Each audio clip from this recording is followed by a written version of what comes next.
Good morning, girls. Welcome to this lecture of real analysis.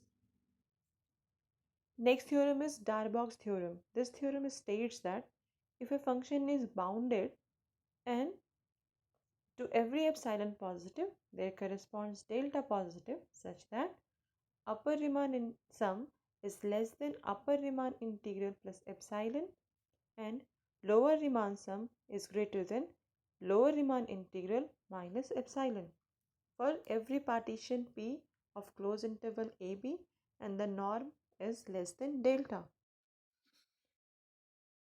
We know that upper Riemann integral is equal to infimum of upper Riemann sum and lower Riemann integral is equal to supremum of lower Riemann sum. It is given that the function is bounded. If a function is bounded, then there exists a positive number. Suppose that positive number is k, such that mod f of x less than equal to k for all x belongs to AB. Again, from 1, upper integral is infimum of upper sum. Therefore,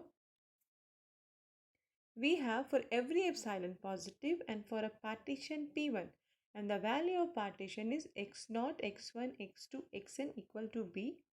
We have upper Riemann sum over a partition P1 is less than upper Riemann integral plus epsilon by 2.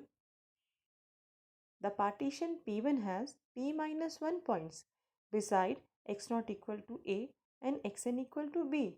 That means the total number of points of P1 has P plus 1 number of points.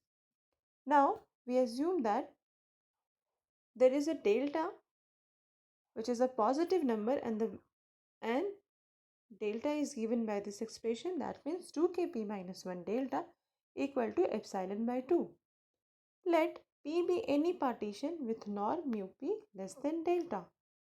Again, we assume that P star be a refinement of P as well as for P1. That means P star equal to P union P1.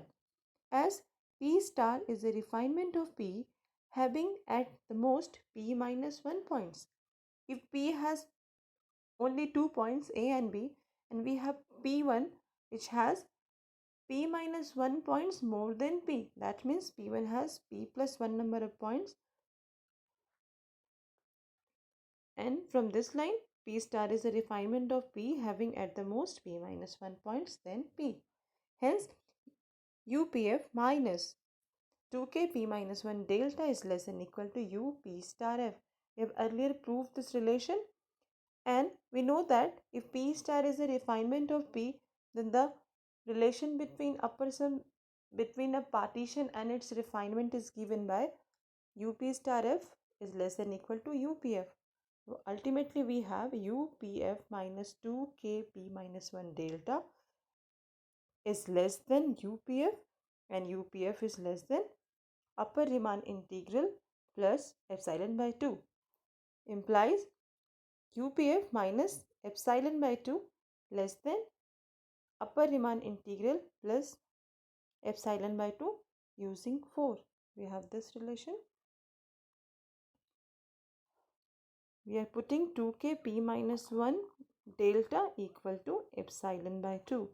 So we have UPF minus epsilon by 2 is less than f dx plus epsilon by 2 and ultimately we have UPF less than upper Riemann integral plus epsilon. Now this is the time for your homework. You have to prove the second part of the theorem. That means lower Riemann sum is greater than lower Riemann integral minus epsilon. Thank you. That's all.